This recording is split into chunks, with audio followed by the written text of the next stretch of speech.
ओम शांति। 18 मार्च 2025। सुनते हैं आज की साकार मुरली। प्रातः मुरली ओम शांति। बाप दादा मधुबन। आज मीठे शिव बाबा बोले, मीठे बच्चे, इस समय तुम्हारी यह जीवन बहुत बहुत अमूल्य है। कौन सी जीवन? संगम युगी ब्राह्मण जीवन बहुत बहुत अमूल्य है, क्योंकि तुम हद से निकल बेहद में आए हो। हद माना, बाबा कहते हैं हद है द्वापर और कलयुग, और बेहद में अभी संगम युग में आए ना, बेहद बाप के पास। तो बाबा ने कहा, तुम जानते हो हम इस जगत का कल्याण करने वाले हैं। हम इस जगत का कल्याण करने वाले संगम युगी ब्राह्मण बच्चे निमित्त बनते हैं विश्व कल्याण के लिए, क्योंकि भगवान स्वयं उन्हें पति से पावन बनाने आते हैं। तो बाबा ने कहा, मीठे बच्चे, इस समय तुम्हारी यह जीवन बहुत बहुत अमूल्य है क्योंकि तुम हद से निकल बेहद में आए हो, बेहद शिव बाबा के पास आए हो। तुम जानते हो हम इस जगत का कल्याण करने वाले हैं। बाप के राइट हैंड मददगार, खुदाई खिदमतगार हैं।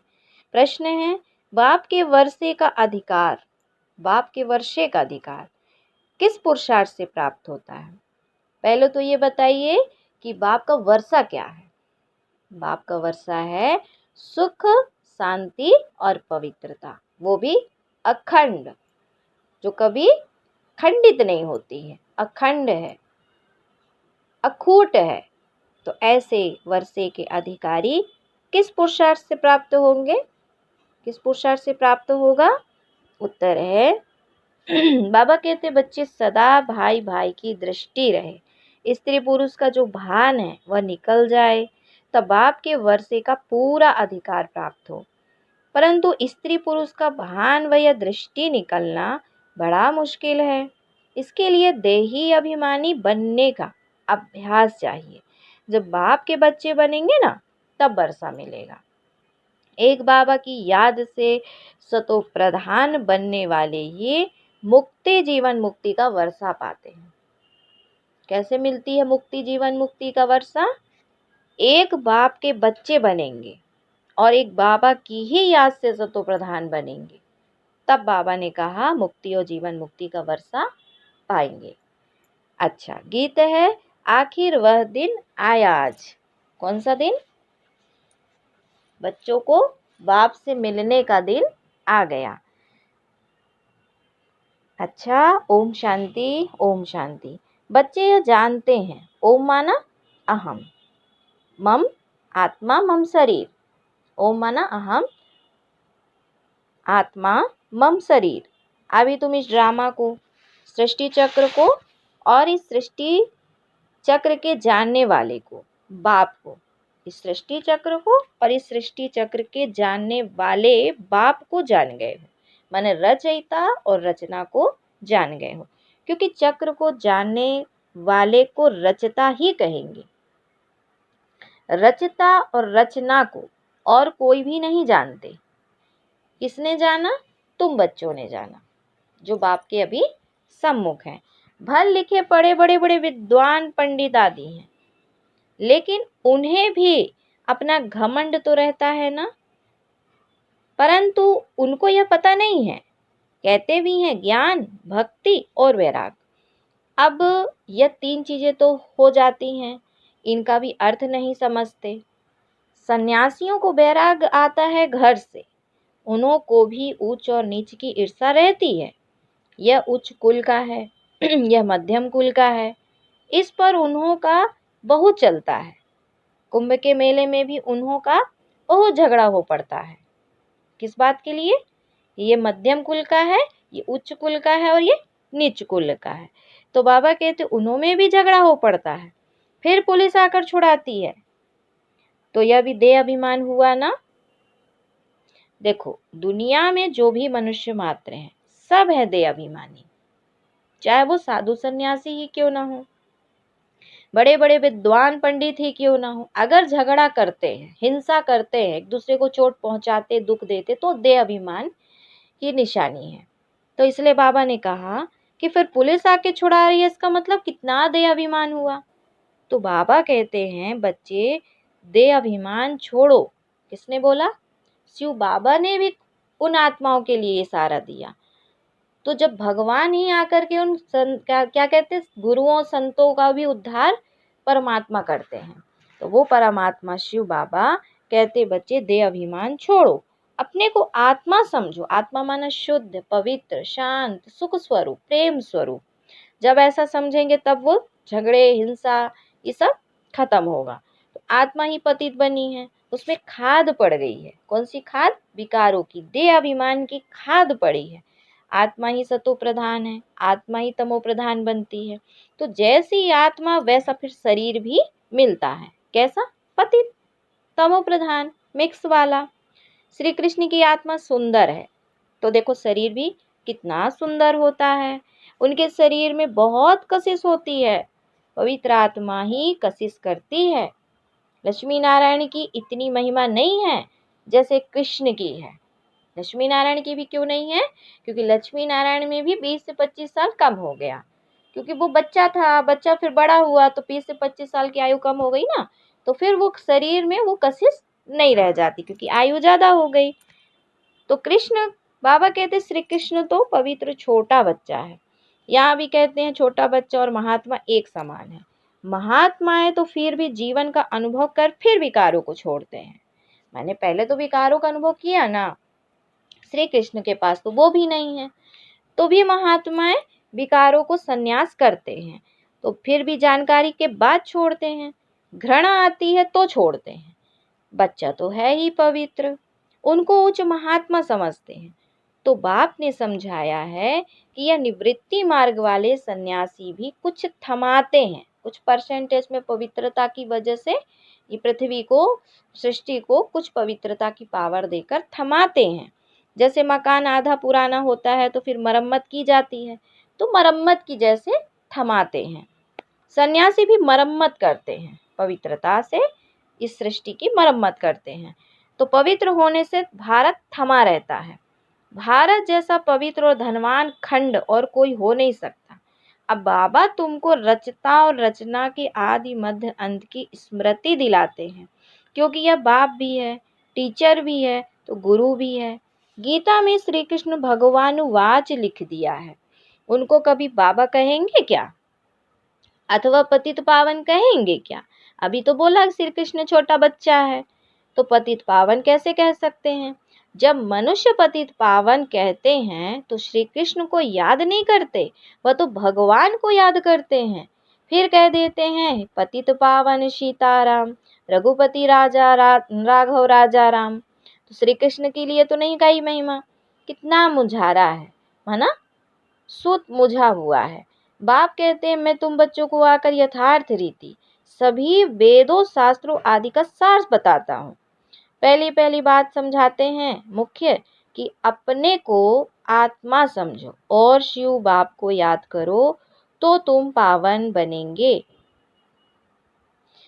बाबा कहते बच्चे तुम हो भाई भाई, फिर ब्रह्मा की संतान कुमार कुमारियां हो, तो बाबा कहते भाई बहन हो गए। या बुद्धि में याद रहे, असल में आत्माएं भाई भाई हैं, फिर यहाँ शरीर में आने से भाई बहन हो जाते हैं।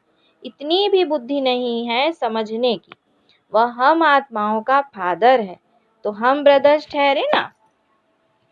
फिर सर्वव्यापी कैसे कहते हैं? बाबा कहते हैं कि फिर सर्वव्यापी कैसे कहते हैं? वर्षा तो बच्चों को ही मिलेगा, फादर को तो नहीं मिलता। बाप से बच्चे को वर्षा मिलता है। ब्रह्मा भी शिव बाबा का बच्चा है ना, इनको भी वर्षा उनसे मिलता है। तुम हो जाते हो पोत्रे पोत्रियां, तुमको भी हक है। तो आत्मा के रूप में सब बच्चे हो, फिर शरीर में आते हो तो भाई बहन कहते हो। और कोई नाता नहीं, सदा भाई भाई की दृष्टि रहे, स्त्री पुरुष का भान भी निकल जाए। जब मेल फीमेल दोनों ही कहते हो ओ गॉड फादर, तो भाई बहन हुए ना। भाई बहन तब होते हैं जब बाप संगम पर आकर रचना रचते हैं, परंतु स्त्री पुरुष की दृष्टि बड़ा मुश्किल निकलती है। बाप कहते हैं तुमको देही अभिमानी बनना है, बाप के बच्चे बनेंगे तभी वर्षा मिलेगा। माम एकम याद करो तो सतो प्रधान बनेंगे। सतो प्रधान बनने बिगर, क्या कहा बाबा ने कि सतो प्रधान बनने बिगर तुम वापस मुक्ति जीवन मुक्ति में जा नहीं सकेंगे। यह युक्ति सन्यासी आदि कभी नहीं बताएंगे। वह ऐसा कभी नहीं कहेंगे कि अपने को आत्मा समझ शिव बाबा को याद करो। बाप को कहा जाता है परम पिता, परम आत्मा, सुप्रीम। आत्मा तो सबको कहा जाता है, परंतु उनको परम आत्मा कहा जाता है। वह बाप कहते हैं, बच्चों मैं आया हूँ तुम बच्चों के पास। हमको बोलने के लिए मुख तो चाहिए ना। आजकल देखो जहाँ तहाँ गौ मुख जरूर रखते हैं। भक्ति मार्ग में अपन जाते हैं तो बाबा कहते जहाँ तहाँ गौ मुख जरूर रखते हैं। फिर कहते हैं गौ मुख से अमृत निकलता है। तो वास्तव में अमृत तो कहा जाता है ज्ञान को। ज्ञान अमृत मुख से ही निकलता है। बाबा कहते कोई पानी की तो बात नहीं है ना, यह गौ माता भी है। कौन? बाबा, ब्रह्मा बाबा। तो बाबा इनमें प्रवेश हुआ है। बाप ने इन द्वारा तुमको अपना बनाया है। इनसे ज्ञान निकलता है। उन्होंने तो पत्थर का बनाकर उनके मुख बना दिया जहाँ से पानी निकलता है। बाबा कहते वह तो भक्ति की रस्म हो गई ना। यथार्थ बातें तो तुम बच्चे ही जानते हो। भीष्म पितामह आदि को तुम कुमारियों ने बाण लगाए हैं। तुम तो ब्रह्मा कुमार कुमारियां हो, तो कुमारी किसकी होगी ना। बाबा कहते तो कुमारी तो किसकी होगी ना। अधर कुमारी और कुमारी दोनों के मंदिर हैं। प्रैक्टिकल में तुम्हारा यादगार मंदिर है ना। अब बाबा बैठ समझाते हैं कि तुम जबकि ब्रह्मा कुमार कुमारियां हो तो क्रिमिनल असॉल्ट हो ना सके। जबकि ब्रह्मा कुमार कुमारियां हो तो क्रिमिनल असॉल्ट हो ना सके, नहीं तो बहुत कड़ी सजा हो जाए। देह अभिमान में आने से यह भूल जाता है कि हम भाई बहन हैं। यह भी बीके हैं, हम भी बीके हैं, तो विकार की दृष्टि जा ना सके। परंतु आसुरीय संप्रदाय के मनुष्य विकार बिगर रह नहीं सकते, तो विघन डालते हैं। अभी तुम ब्रह्मा कुमार कुमारियों को बाप से वर्षा मिलता है। बाप की श्रीमत पर चलना है, पवित्र बनना है। यह है इस विकारी मृत्यु लोक का अंतिम जन्म। बाबा कहते कि यह भी कोई जानते नहीं, अमर लोक में विकार कोई होते नहीं। उन्हों को कहा ही जाता है सतो प्रधान संपूर्ण निर्विकारी। यहाँ है तमो प्रधान संपूर्ण विकारी। गाते भी हैं वह संपूर्ण निर्विकारी, हम विकारी पापी हैं। संपूर्ण निर्विकारियों की पूजा करते हैं। बाप ने समझाया है तुम भारतवासी ही पूज्य सो फिर पुजारी बनते हो। इस समय भक्ति का प्रभाव बहुत है। भक्त भगवान को याद करते हैं कि आकर भक्ति का फल दो। भक्ति में क्या हाल हो गया है। तो बाप ने समझाया है कि मुख्य धर्म शास्त्र 4 हैं। एक तो है डिटेज्म, इसमें ब्राह्मण देवता क्षत्रिय तीनों ही आ जाते हैं। बाप ब्राह्मण धर्म की स्थापना करते हैं। ब्राह्मणों की चोटी है संगम युग की। तुम ब्राह्मण अभी पुरुषोत्तम बन रहे हो। ब्राह्मण बने फिर देवता बनते हो। वह ब्राह्मण भी विकारी हैं। बाबा कहते वह ब्राह्मण भी विकारी हैं। वह भी इन ब्राह्मणों के आगे नमस्ते करते हैं। ब्राह्मण देवी देवता नमः कहते हैं, क्योंकि समझते हैं वह ब्रह्मा की संतान थे। हम तो ब्रह्मा की संतान नहीं हैं। क्या समझते हैं अपने को कि वह तो ब्रह्मा की संतान थे, हम तो ब्रह्मा की संतान नहीं है।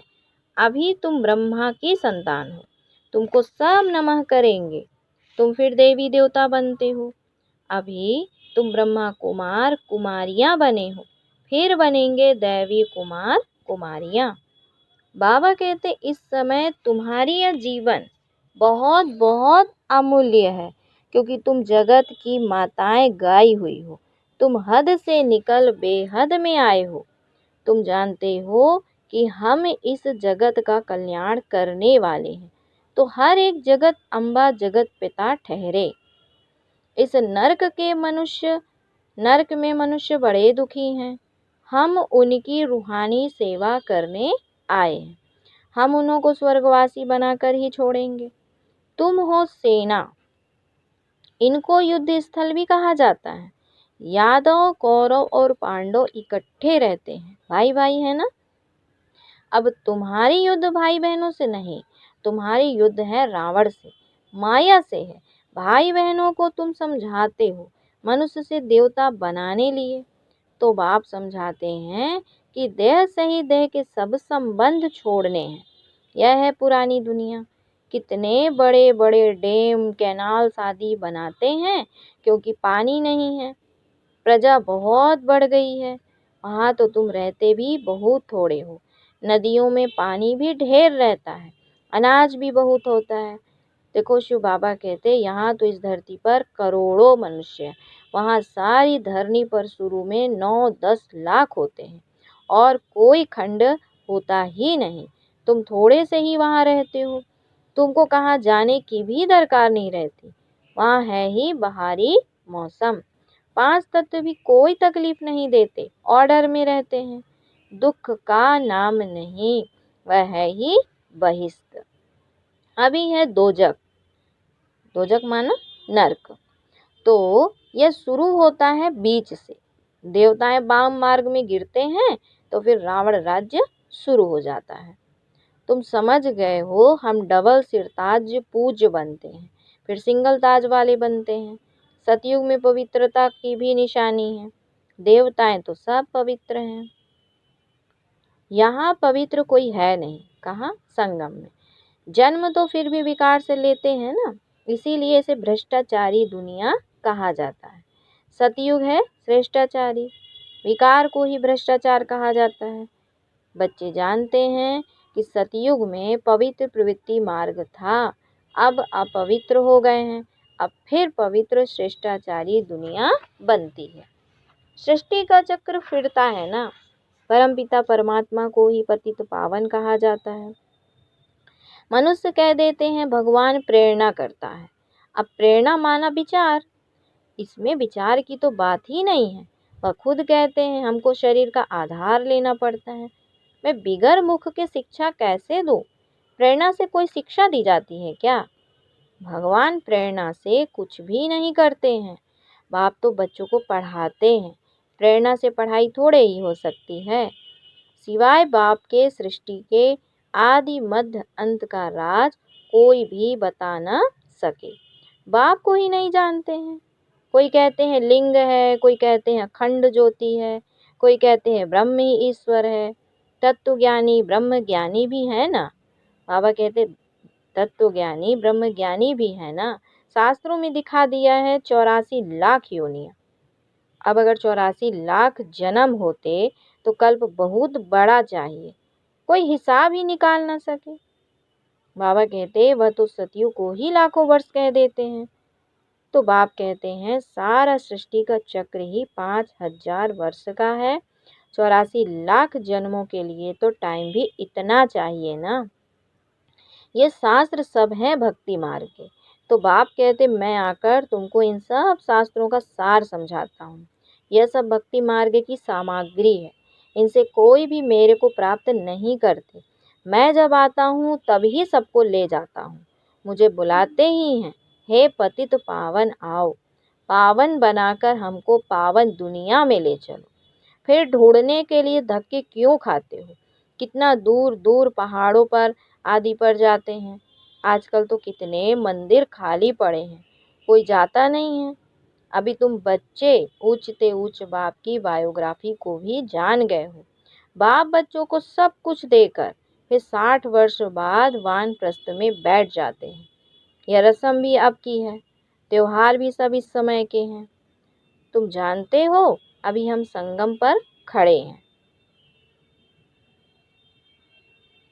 बाबा ने कहा तुम जानते हो अभी हम संगम पर खड़े हैं। रात के बाद फिर दिन होगा। अब तो घोर अंधियारा है।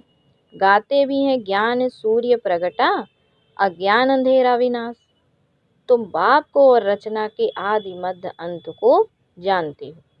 जैसे बाप नॉलेजफुल है, तुम भी मास्टर नॉलेजफुल हो गए। तुम बच्चों को बाप से वर्षा मिलता है, बेहद के सुख का।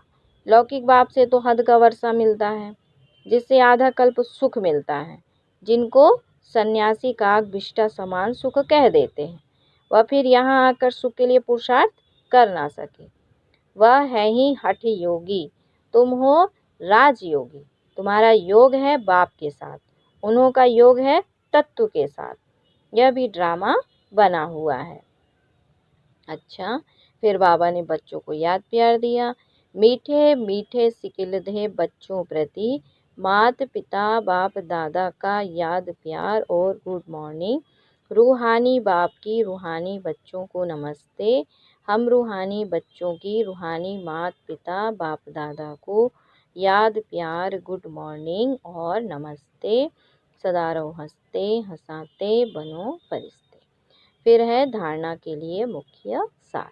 बाबा बोले, पावन बनने के लिए हम आत्मा भाई भाई हैं, फिर ब्रह्मा बाप की संतान भाई बहन है। यह दृष्टि पक्की करनी है। आत्मा और शरीर दोनों को ही पावन सतो प्रधान बनाना है। देह अभिमान छोड़ देना है। बाबा कहते पावन बनने के लिए हम आत्मा भाई भाई हैं, फिर ब्रह्मा बाप की संतान भाई बहन है। यह दृष्टि पक्की करनी है। आत्मा और शरीर दोनों को ही पावन सतो प्रधान बनाना है। देह अभिमान छोड़ देना है। दूसरा पॉइंट है मास्टर नॉलेजफुल बन। सभी को रचता और रचना का ज्ञान सुनाकर घोर अंधियारे से निकालना है। नरकवासी मनुष्यों की रूहानी सेवा कर स्वर्गवासी बनाना है। फिर आज बाबा बच्चों को वरदान देते हैं, मास्टर ज्ञान सागर बन। ज्ञान की गहराई में जाने वाले अनुभवी रूपी रत्नों से संपन्न भव। मास्टर ज्ञान सागर बन, ज्ञान की गहराई में जाने वाले अनुभवी रूपी रत्नों से संपन्न भव। बाबा कहते जो बच्चे ज्ञान की गहराई में जाते हैं, वे अनुभव रूपी रत्नों से संपन्न बनते हैं। एक है ज्ञान सुनना और दूसरा ज्ञान सुनना और सुनाना, दूसरा है अनुभवी मूर्त बनना। अनुभवी सदा अविनाशी और निर्विघ्न रहते हैं, उन्हें कोई भी हिला नहीं सकता। अनुभवी के आगे माया की कोई भी कोशिश चल नहीं सकती। अनुभवी के आगे माया की कोई भी कोशिश सफल नहीं होती। अनुभवी कभी धोखा नहीं खा सकते। इसीलिए अनुभवों को बढ़ाते हुए हर गुण के अनुभवी मूर्त बनो। मनन शक्ति द्वारा शुद्ध संकल्पों का स्टॉक जमा करो। आज का स्लोगन है, फरिश्ता वह है जो देह के सूक्ष्म अभिमान के संबंध से भी न्यारा है। फरिश्ता वह है जो देह के सूक्ष्म अभिमान के संबंध से भी न्यारा है।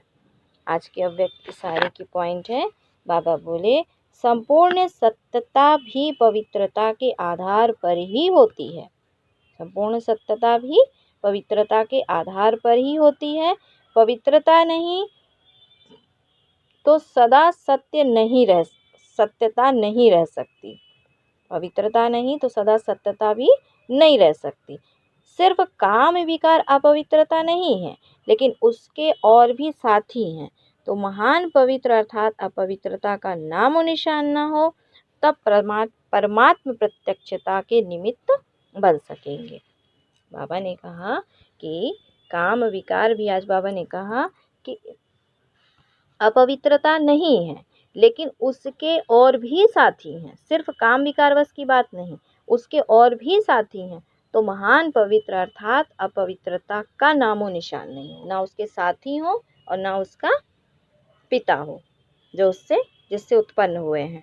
तो किसी प्रकार की अपवित्रता का नामो निशान ना हो, तब परमात्मा प्रत्यक्षता के निमित्त बन सकते हैं। अच्छा। ओम शांति। ओम शांति।